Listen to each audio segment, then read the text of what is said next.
Okay, November 8th. This is a good one. I know I always say that. But in 1988, George H.W. Bush was elected president of the United States.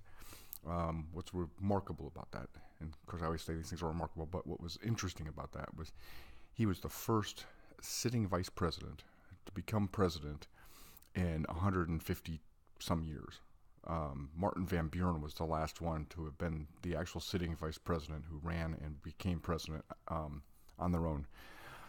We had several: John Tyler, Millard Fillmore, Andrew Johnson, Chester Arthur, Gerald Ford, who became president either on the death or resignation of the president, but never actually won their own term in office.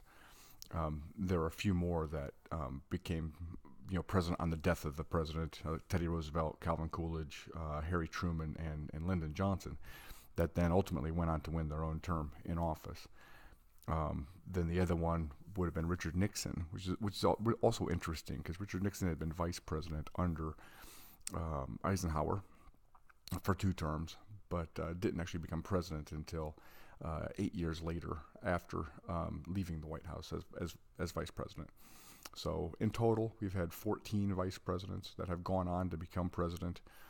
And again, we've only had, in the last 150 years, only 2 of them were the existing sitting vice presidents that were able to win office. Early on, we had several. We had John Adams and Thomas Jefferson.